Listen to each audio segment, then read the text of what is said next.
All right, hello. For those of you who are joining us for the first time, welcome. My name is Janetta. I am an American who teaches English here in Brazil.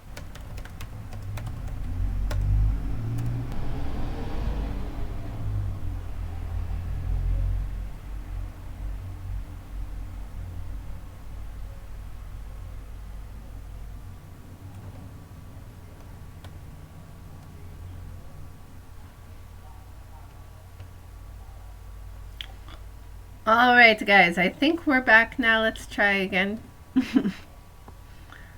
All right, so are we good? Can you guys comment? All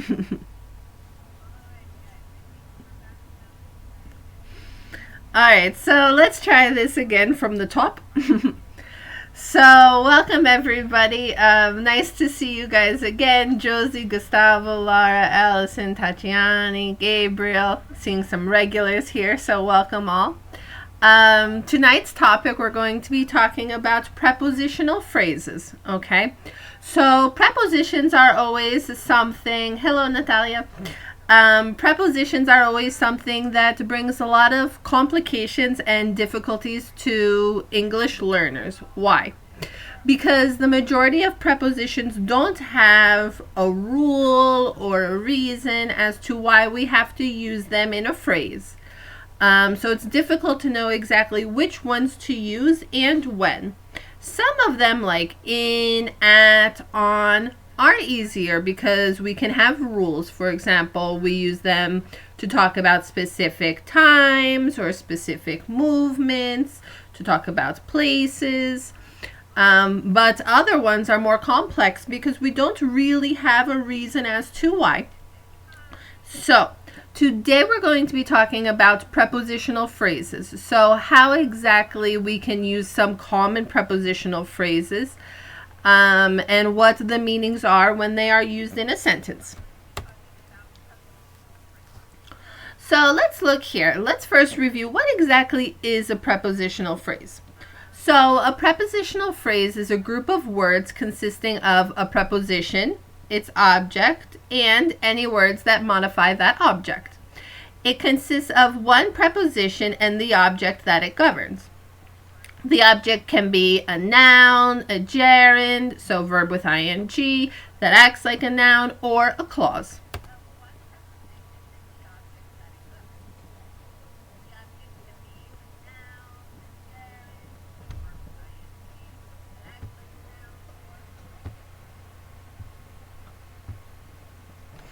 All right, let me show you the slides. I didn't realize it wasn't showing you the slides. 1 minute.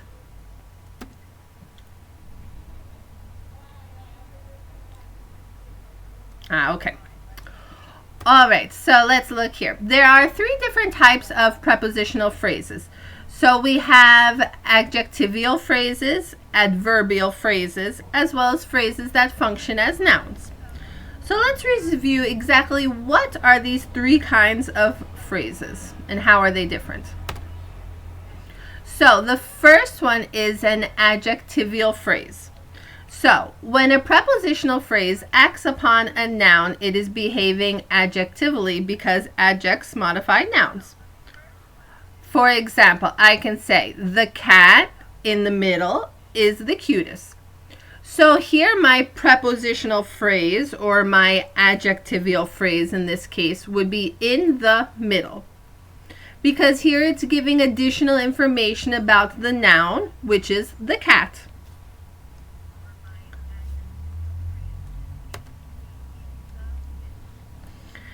Now here we have adverbial phrases. So how this is different is that when a prepositional phrase acts upon a verb, it's behaving adverbally because adverbs modify verbs. So for example, I can say, to find the person who stole the last cookie, look behind you. So in this case, I can say that behind you would be my prepositional phrase, or more specifically, I can say that it is my adverbial phrase. So when we look at this behind you, it's answering the question to look where.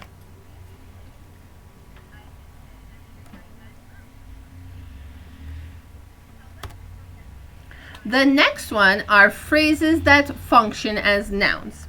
So these are less common, but they can also be prepositional phrases. For example, they function like an actual noun in the sentence.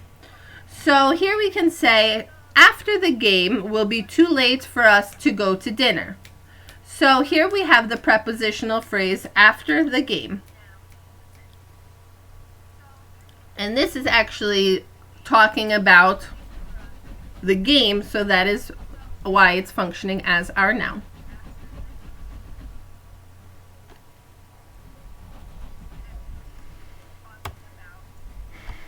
Now let's look here.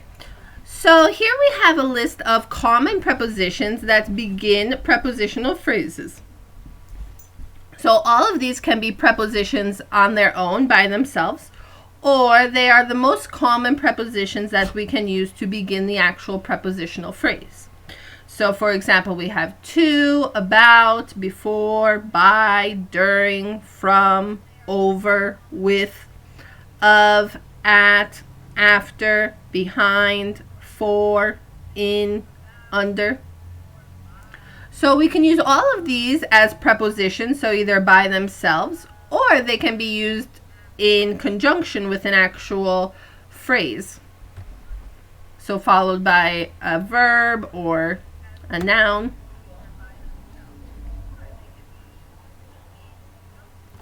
So let's take a look here. Now we're going to start to take a look at some common prepositions or common prepositional phrases. So when I say at last, so at last means finally. For example, after a long journey, at last we arrived at our hotel.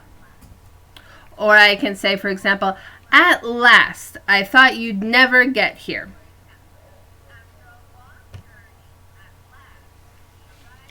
So now I want you guys to put in the comments some examples of you using at last in a phrase.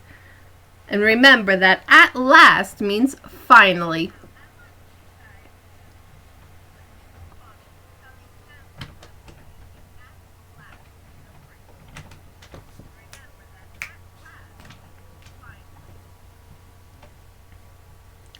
So let's take a look here. So how can we use at last to mean finally in a phrase? What is something that you finally accomplished? For example, at last we got this YouTube stream to work and now our class is functioning normally. Finally. What's another example that you guys can think of?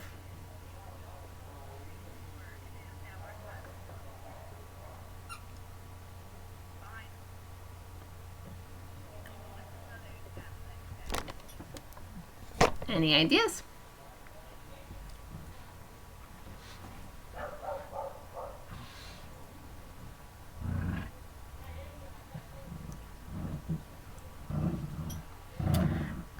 Tatiana says, I stayed a great period of time at home. At last, I can get out.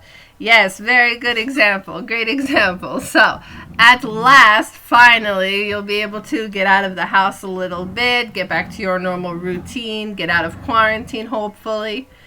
Giovanna says, at last, Mom brought dinner. Yes, very good, right? Always waiting for Mom to bring dinner home. It's always a good thing, right? Especially if you're starving or you're very hungry. At last, my work day finished. Good. Excellent, Allison. So yes, it's always a relief at the end of the day when your work day is finished. Josie says, at last I finished my TV series. Josie, you've been busy during the quarantine, I see. But at last you're finally finished. But finishing a TV series is sometimes bittersweet, right? Because you don't want it to end. Very good. Good examples, guys. All right, let's look at another example. Now, if I say the prepositional phrase on foot, what does this mean? Have you heard of this before? What do you guys think this means? On foot.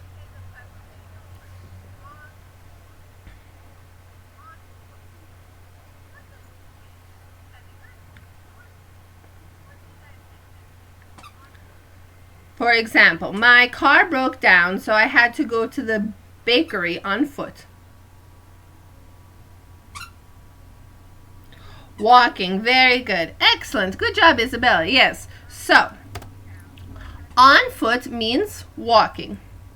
Now, what's different is that many times when we're using prepositions to talk about movement of place, so when we're going from one place to another place, we often use with the preposition by.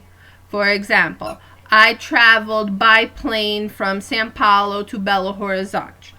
Or I traveled by bus from BH to Caratinga. Or I traveled by boat around the Caribbean. So many types of transportation, cars, boats, airplanes, etc.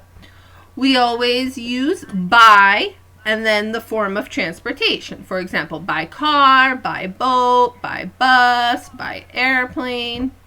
However, when we talk about walking, we use on foot, not by foot.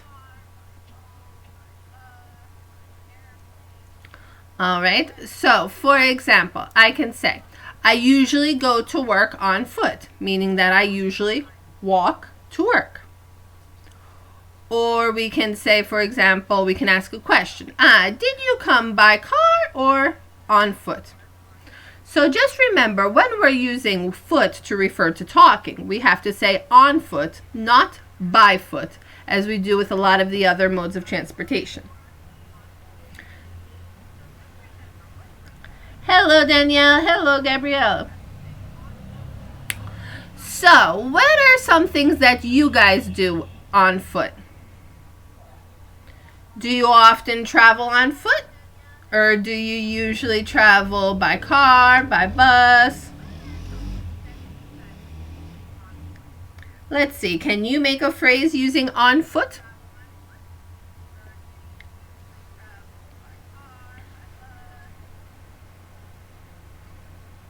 Well, Gabrielle, you said you're having some problems hearing and it's repeating. Is it okay now?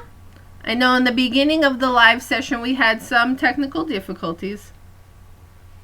Laura says, I go to college on foot. Very good. Excellent. So hopefully you don't live too far away from the college, Laura, and you're able to go on foot. Hopefully it's not too long of a walk. Natalia says, every weekday I go to CrossFit on foot. Wow, Natalia, that's very, very good of you. Oh, you do your CrossFit workout, you walk there, which is also a mini workout, and then you probably walk home, which is another workout. So that's very good for you. Isabel says, I went to the supermarket on foot. Good. Allison says, I do all the things on foot. I don't have a car. Oh, Allison, difficult. I understand your struggle, though. Oh, I live in a small village, and for a long time I didn't have a car because my husband's car was manual, so what you guys refer to as Masha, you know, the but because I'm from the United States, it sounds naive, but we don't drive manual cars in the United States. Some people do, but the majority of the cars are automatic, so I didn't know how to drive manual. Even to this day, I don't know how to drive a manual car. So I was going on foot to a lot of places as well until I learned how to, no, actually I didn't learn until my husband bought me an automatic car and now I can drive, which is very nice. But it's difficult. Gabriel says, I usually go to the supermarket on foot. Good. All right, good examples, guys. Let's look at another phrase. If I say by mistake, by mistake. For example, by mistake, I left the door open and the dog ran outside. What does this by mistake mean? What do you think?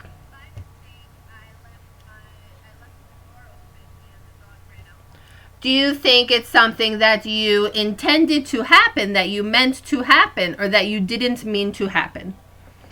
If I say by mistake, is it something that I wanted to happen or that I didn't want to happen?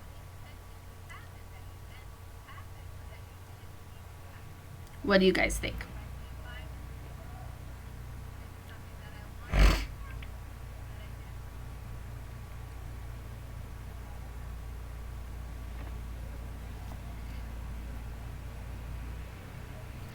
Let's see some comments. By mistake, didn't want to happen. Very good. Excellent. Good job, guys. So yes, so by mistake means that you didn't mean for it to happen. For example, I dropped the glass by mistake. I'm really sorry. Or she gave him the wrong book by mistake. What is something that you did recently by mistake?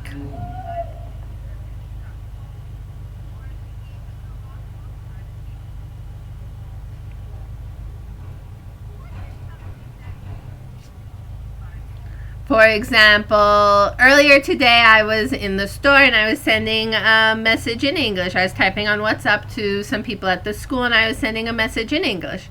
And then the cashier asked me a question in Portuguese and then I answered her in English by mistake. So obviously I didn't mean to talk to the cashier in English because she wouldn't have understood because she only speaks Portuguese.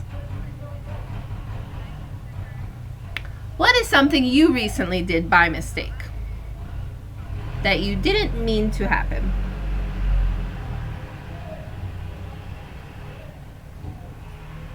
I hurt my hand by mistake preparing barbecue. Ah, Gustavo. Are you good at preparing barbecue? Barbecue is very delicious. It's one of my favorite things about Brazil, is a Brazilian barbecue. Very good. Hopefully your hand isn't too hurt, though, that you didn't need stitches or something. What else, guys? What else is something that you recently did by mistake?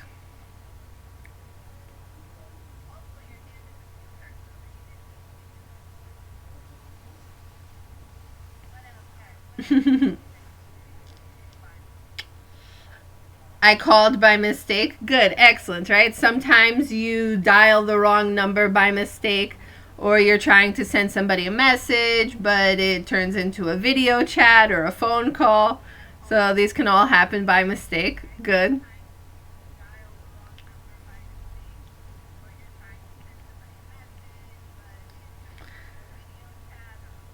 Natalia says, I wake up early on Saturday by mistake. Ah, yes, right? So the one day that you can probably sleep in, you end up waking up early by mistake. Very good. That always happens, right? When you don't need to be up early, you just feel so energized in the morning, the few days that you have the opportunity to sleep in. Good examples, guys. All right, let's look at the next phrase. For example, I can say in advance. So when I say in advance, do you think that this means something that happens before it was intended to happen or after? In advance.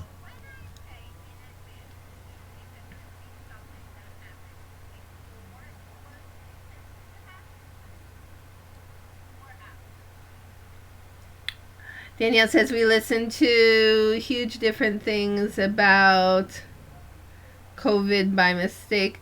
Yes, you listen to many different things, right? You don't know what to believe almost, right? Because so many different people and different sources, everybody's saying something different. All right, so by mistake. Oh, sorry. We're on to the next one. Oh, the next one. In advance. So when I say in advance. So in advance means before.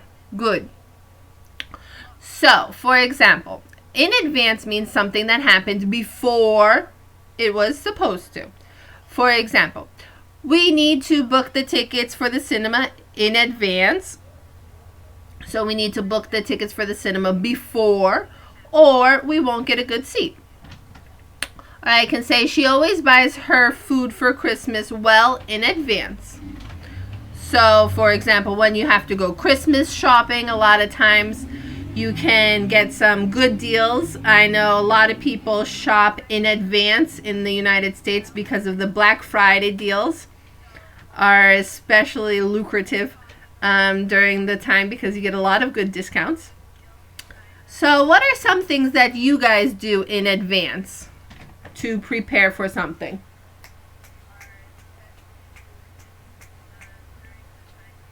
For example, if you're going to travel, sometimes you have to make some reservations online in advance. What else are some things that you guys have to do in advance? I bought a concert ticket in advance. Good, right? Very good, excellent. Because sometimes if you wait until the last minute, the concert can be sold out. So then maybe you wouldn't be able to enter, so you have to buy it in advance. Good. Is this true, Gabriel? What concert did you recently go to that you had to buy a ticket in advance?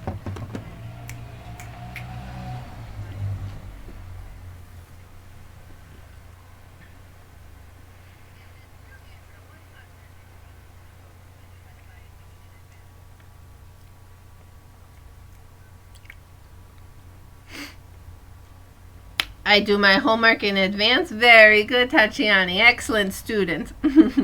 Always doing homework. Have to do it before class. I'm sure the teacher's very happy with you. Good job.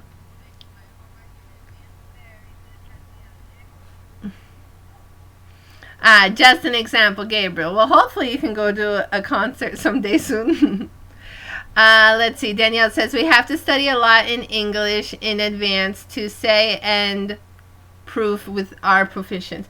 Very good. Excellent. So, Danielle, we can say that we have to study a lot in English in advance to say and prove, P-R-O-O-V-E, we are proficient. Good.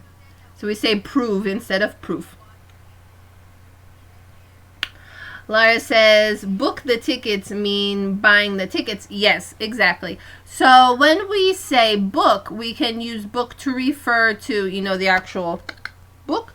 Or we can also use it as a verb to refer to the action of making a reservation. So, for example, I can say, I need to book my hotel for my trip to Costa Rica. So I need to make my reservation for my trip to Costa Rica. Gustavo says, we need to go to the bus stop in advance or else we will miss the bus. Brazilians don't follow this. Always last minute to the bus stop and missing the bus. Giovanna, I always look for good prices in advance, so I buy my bus ticket. Very good. Excellent. Yes, sometimes if you buy, a lot of times, if you buy things in advance, you tend to get a better price than if you were to wait until the last minute. Good. All right, let's look at another example. So, if I say that something is out of reach, this prepositional phrase, out of reach, do you think that this means that something is physically, I cannot reach it physically, or that I cannot reach it in a figurative speech, or both? When something is out of reach, does it mean I physically can't reach it? Can it be used as just a figure of speech, or both? What do you guys think? Out of reach.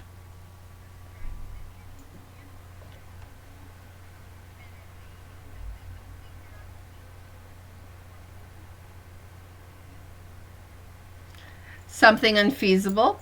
Good. Figurative. Good. All right, so it can actually be both.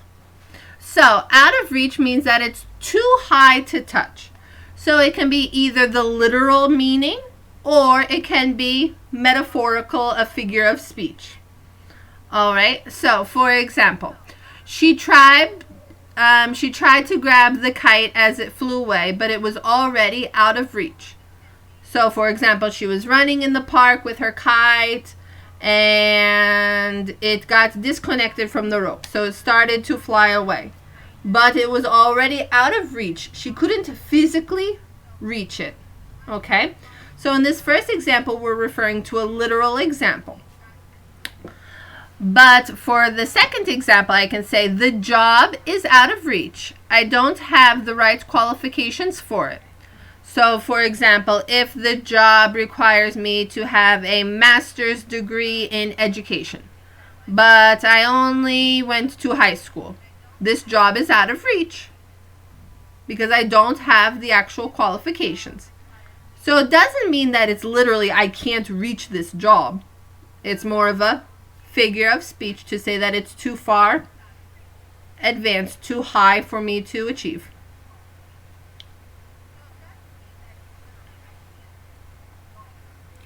Now, what is something that you thought was out of reach, but that you actually achieved? What are some things that you thought were out of reach, or that you think are currently out of reach, that would be very difficult for you to obtain?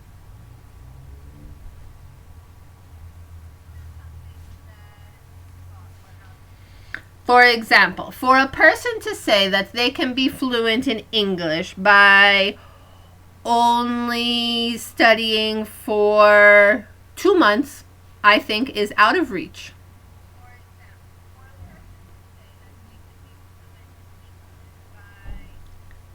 Gabriel says traveling now is out of reach. Exactly.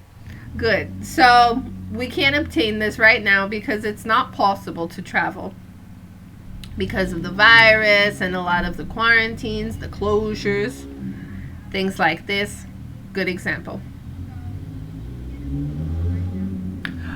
It's correct, Gabriel. We would just say traveling with ing. So traveling now is out of reach. But yes, it's a good example. The next travel is out of reach. We don't know when coronavirus will be end. Good. So Natalia, we would say the next trip instead of travel. So for example, the next trip is out of reach. We don't know when coronavirus will end. We don't need the verb to be before end. Good examples.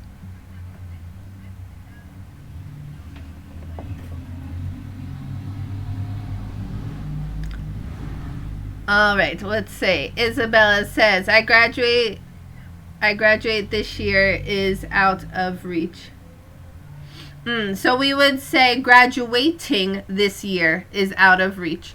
So maybe something happened and it's no longer possible. So we would, instead of just saying I graduate, we would say graduating this year is out of reach. Good. During the situation, parties are out of reach. Yes, Giovanna, unfortunately, right? We don't have this opportunity. Good examples, guys. All right, let's look here. For instance, if I say for instance, does this mean an example? For instance. If I say, for instance, is this followed by an examples?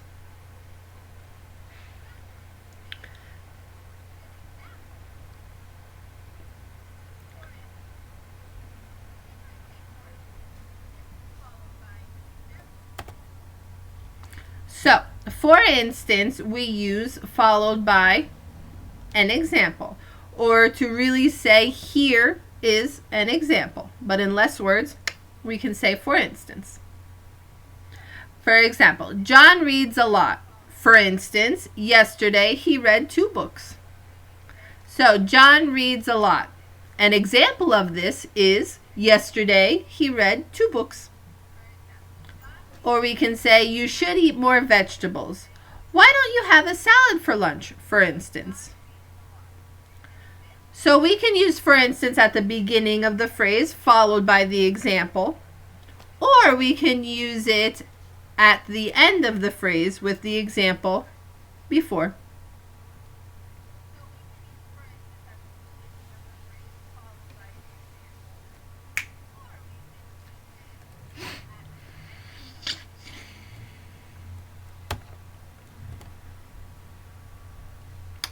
All right, let's look here. In danger. Now, this one's pretty self-explanatory. So, in danger means that you are involved in a dangerous situation. So, for example, when the car started rolling, we realized that we were in danger. Luckily, we managed to stop. Or the dog fell into the river and was in danger for several minutes. What is a time that you were in danger? Can you think of a time that you felt as though you were in danger?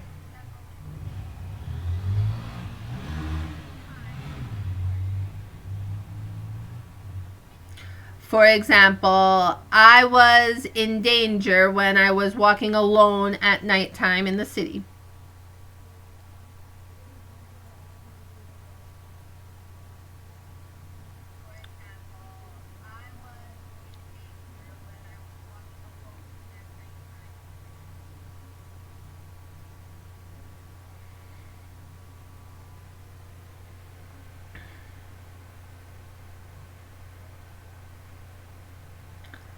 What is a time that you felt as though you were in danger?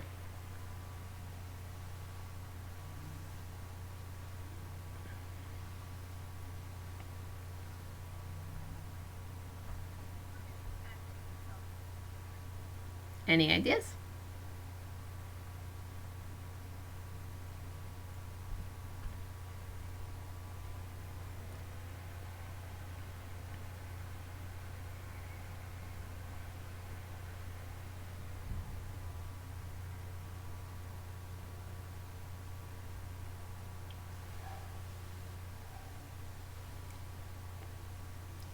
Last year I was in danger when I crossed the street.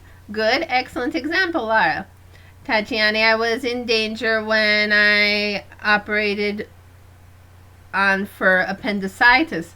Oh, yes, very good. So Tatiana, we would say, I was in danger when I had an operation. Instead of saying operated on, we would say when I had, because in the past, had an operation for appendicitis. Yes, it's very dangerous, appendicitis, especially if it gets too bad and then it causes your appendix to burst. But thank God, hopefully, everything was okay. Isabel says, I was in danger when my mom comes angry. Very good, excellent, Isabel. So we can say, I was in danger when my mom got angry with me, for example. I felt myself in danger when I got an Uber last month. Good example, Giovanna, and very relevant, right? If you live in a big city, Uber is really convenient, usually more convenient and cheaper than taxis. But you can find yourself in a more dangerous situation sometimes. All right, good examples. So let's look here. If I say without fail, do you think that this means something that always happens or rarely happens? Without fail. Something that always happens or rarely happens? What do you think?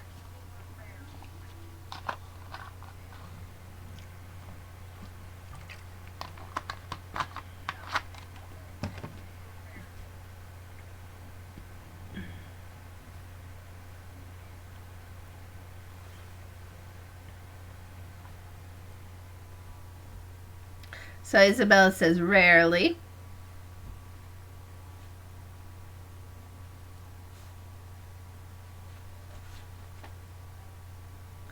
Rarely, rarely. All right, everybody's thinking rarely.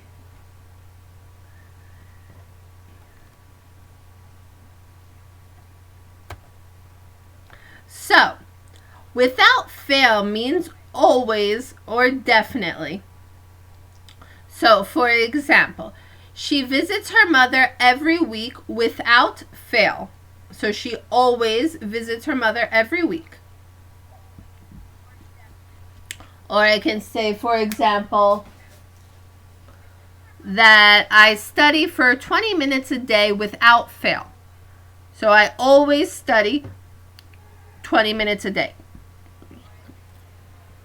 So it's something that you do that's very consistent. For example, something you do every week, something you do every day. So what is something that you do every day without fail? For example, I brush my teeth every day without fail. What are some examples from you guys?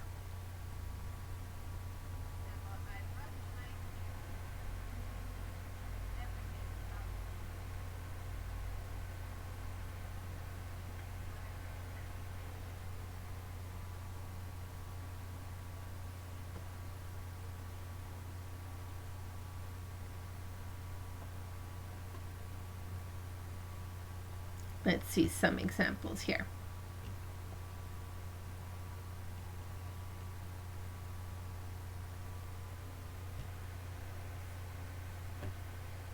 Something you do without fail every day or every week.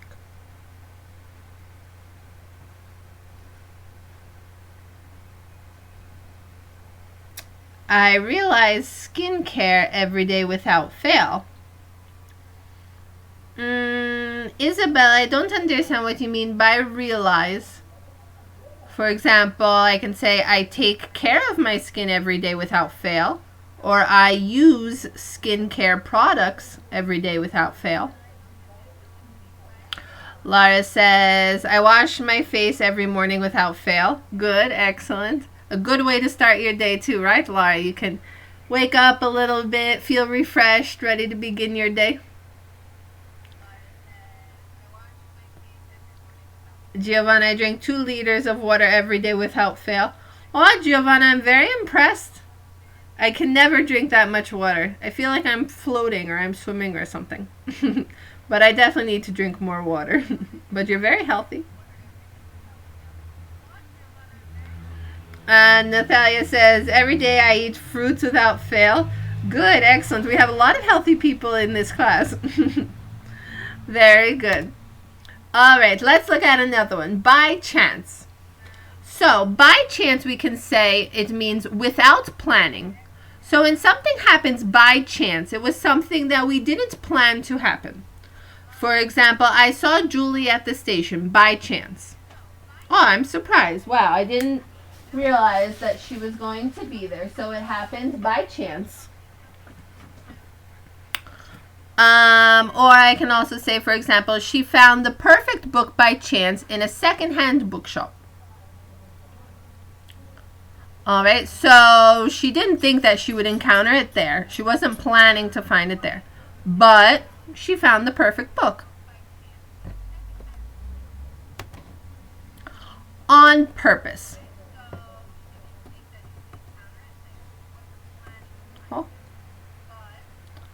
I think we have some duplicate slides. I'll fix that. All right, so on purpose means that we are intending to do something. So it's something that we intend or that we want or we plan to happen. For example, she left without paying on purpose. It wasn't a mistake. Or did you take my bag on purpose? Why would you do that?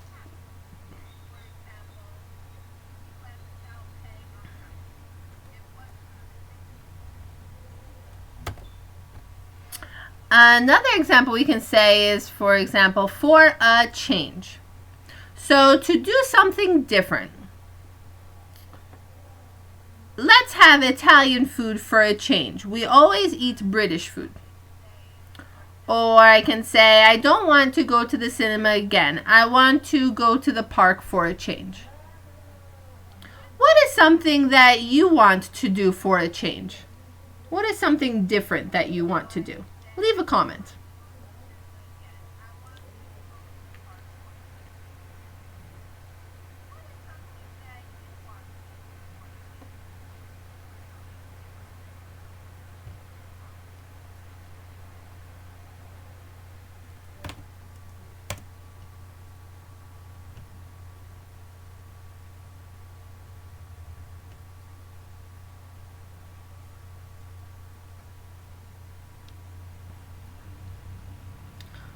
What is something that you want to do for a change?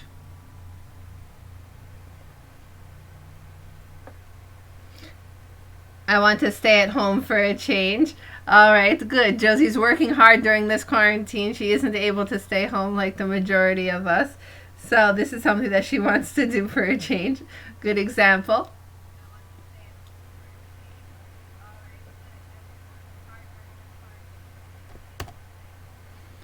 Another prepositional phrase we can say is on time or on time for. So when we say on time or on time for, we can use it to talk about a time that was arranged or a time that was planned. For example, she was on time for the meeting. It started at 9. She arrived at 9. Or we can ask the question, why are you never on time? I'm so fed up with waiting for you. When we use this expression, fed up, it means that I'm so tired. I'm so, tired. Like, I'm so tired of waiting for you. Like, ugh.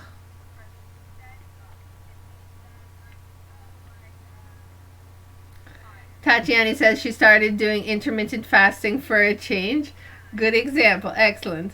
Giovanna says, I want to do anything outside for a change. I'm getting crazy just at home.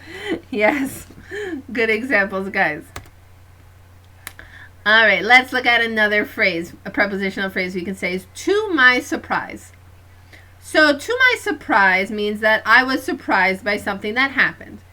Now, to my surprise, it's not very commonly used. It's very formal. So it's not used in more of everyday speech, but it is very formal, and we do see it a lot in sort of formal writings or formal situations, things like this. So for example, I can say, I opened the door and, to my surprise, it was Lucy. I had thought she was in Paris. Or I can say, to my surprise, the baby stopped crying and smiled at him.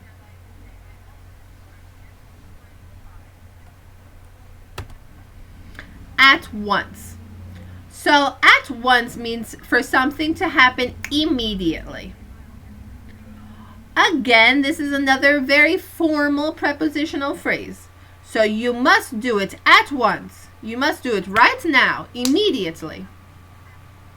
Most people would say, instead of saying at once, many people will just say right now. But like I said, at once is more formal. For example, she cleaned up at once when she realized that her mother was coming to visit.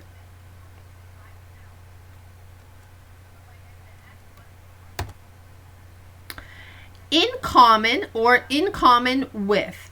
So it's something that's shared or the same. For example, people from different countries have a lot in common. We all want to have good lives. Or what does a cat have in common with a mouse? Well, they're both mammals. So something that is shared or that is the same. We can use in common or in common with.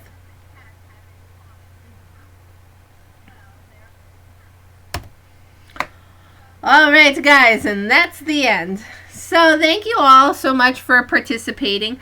I know we had a little bit of some difficulties getting the things started today, but after we got started, we seemed to be on a roll, so it was okay.